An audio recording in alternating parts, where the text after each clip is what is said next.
Um, Going forward, I would like to introduce myself once again. My name is Nidhi Inani, and I completed my engineering from DKT's Textile and Engineering Institute, and which is why I think I'm one of the best people you would be able to relate, because I did the same kind of studies you guys are doing right now. And then I got my campus placement in the fourth year through Jade Global. I worked there for 1.5 years, and then I moved to Deloitte, where I worked for 4.5 years, both in Mumbai and in the US. And then after that, I just switched to Amazon. It's been 6 months. I'm working with Amazon Business in the US. Quick question: can we just do mic check with a few people? Are you able to hear me? If you can just say you can hear me, that will be helpful.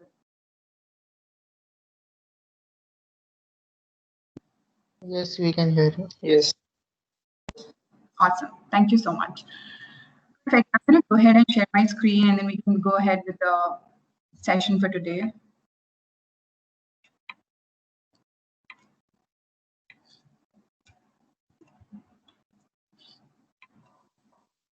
Okay, can you all see my screen?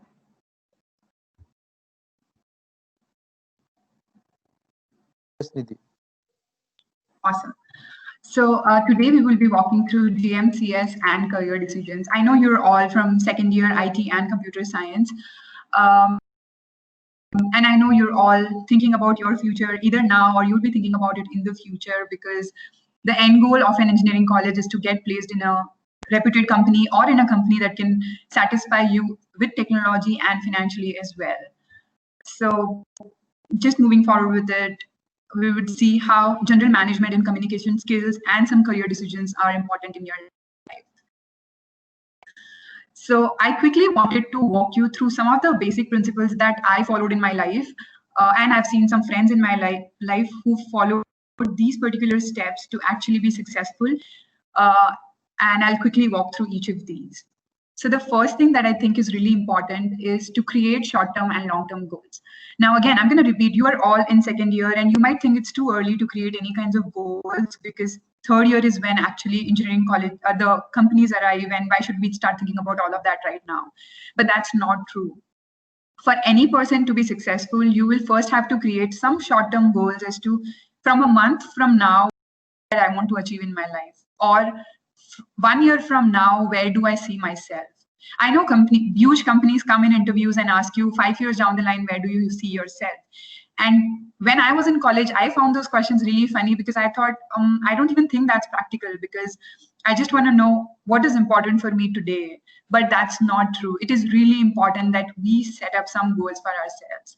Like if I talk about my goals right now, I know that I have to do 2 or 3 Salesforce certifications in next 6 months of span. And 3 or 4 years down the line, I would want to see myself in a managerial post somewhere. It could be Amazon or it could be another company. But if you do not have your goals determined, you do not know if you're moving in a right track. And if you have your goals determined, you can also track your growth every now and then. Just to give you a summary, I also have a book maintained with me where I write my goals in it. And I also write the date by which I would want to achieve those goals. I'll be really honest with you, not every time those dates are the exact dates. There are times when I have not met the goal on that particular date, but I at least can track my goal, saying, okay, this was the goal that was achieved by was expected to be achieved by August, but if not, I would try to achieve it like in a month or so late, but I would still be on track. The second most important thing is crisp and clear communication. Right now, I know you talk among yourselves, among your friends, but gradually you would have to talk to recruiters. You will also have to talk to your TPOs. And then after that, there'll be so many other people in your organization that you will have to deal with.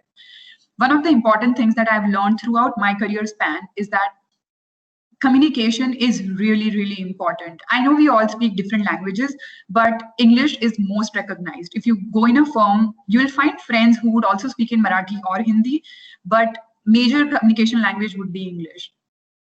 And another way is also being very clear in what you're trying to speak. And the reason I write star format here is because bigger companies like Amazon, Facebook, Google, or Deloitte would always believe in how are you presenting your data. I might come and say, oh, there was a flood and somebody drowned in it. No, but that is not enough information. I would have to say, what was the situation? S is for situation. T is for task. There was an X situation. The task that I performed was this. The action that I took was this, and the result was this.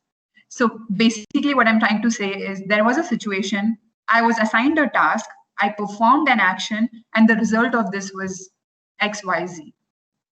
By that, I'm giving data to the client where he has a clear understanding of what all actually occurred. Even in my project, if there's a situation or if there's a bug, we are expected to write everything in star format when we actually conclude the bug or a user story. So even when you're trying to communicate during your interviews, it is really important that you're crisp and clear about what you are trying to communicate. The third thing that is extremely important is dress up and show up. And why I say this is important is because there would be a lot of days where you would feel like, I don't feel motivated today. Yesterday I studied for 5 hours, but today I feel like I just don't want to do anything. But on those days when you do not feel motivated, still dress up and show up, because having the right attitude for things is really, really important. You might not feel like today is the day, but if you dress up, show up, go to office, meet different people, your attitude towards things is right, and things will fall in track irrespective. If you continue to be lazy or show a laid back attitude, you don't know for how long will that be carried. So force yourself, push yourself to another extent, and still show up. Next point is stay motivated. Before I actually go on the next point, I really want to see if you guys have any questions, or you're still following, or I'm going too fast. Let me know. And I want one of the students to speak. Are you guys following?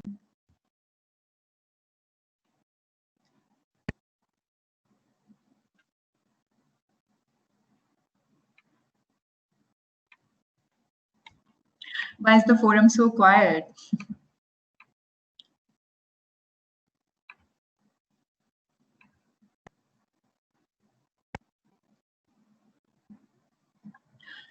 Kanik, can you hear me? I just want to make sure that I'm still audible. Yes, Nidhi. Awesome. Okay.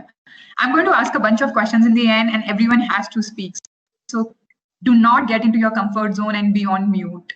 This is a lecture for you all, which is going to benefit you in future. So please be attentive and try to speak, because communication is the key.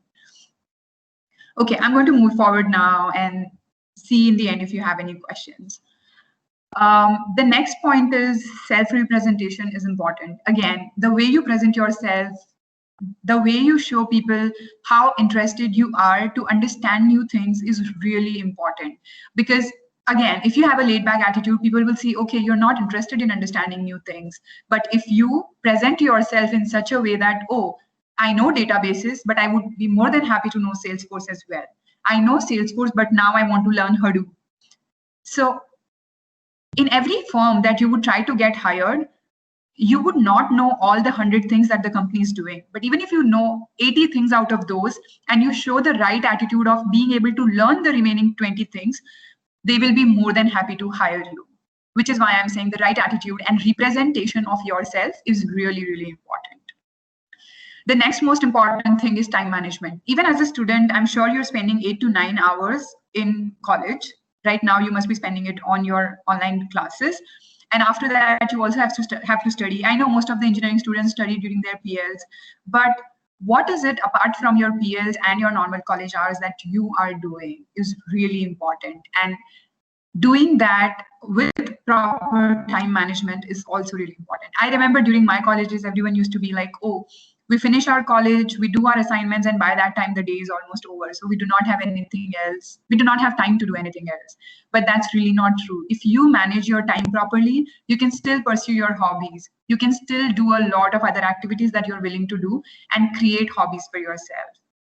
Even today, you can actually pick your technology and say, okay, even though I'm in second year, this is the technology that I want to work with. And 2 years down the line, when I finally join a firm, I am going to say, I'm already groomed. This is the technology that I want to work with. And I know 80% of it already. So no time is late. You can begin even today with proper time management. The next point is actually consistency. Again, I can set up goals, short term, long term. I can communicate properly. I can dress up and show up. But if I do things for 6 days, and I stop doing it on the seventh day, it is lost. There's no purpose to it. So being consistent about anything is really, really important, because even if you set goals, moving towards that goal is important. Even if you decided to go into an engineering college, 4 years of proper study, scoring in the right way is really important. So if you set up any kinds of goals, consistency is going to be your key, and please keep that in mind. The last point here is be aware of your environment, and this is really important. The reason I would say this is, let's assume there's a shark in a fish tank. It can only grow up till 8 inches because the fish pond is only 10 inches. And if that shark is thrown in an ocean, it might grow until 8 feet or even more. So that is what your environment does to you. So you should always check your surrounding and see if your environment is supportive enough for you to grow as much as you want to. There would be people besides you that are allowing you to grow, and there would be people besides you who are not allowing you to grow. They might tell you that, oh, the amount of success that you've established already is good, or they might even demotivate you by telling you some things like, oh, don't be an overachiever, don't think of dreams that you cannot achieve. No, these are not the right people to be with. So you always have to see who are the people you are surrounded with. Are they supporting you to establish more than you could? Because that is, again, a very important thing in life. You are at a very initial stage in your life, but even after you, let's say you start working in your first company, there could be chances that you might think, oh no, it's time to change because I need more financial growth, or I might need another technology to deal with. Even then, you need people surrounding you who are supportive, who are motivating you. Oh yeah, you can still do better. So being aware of your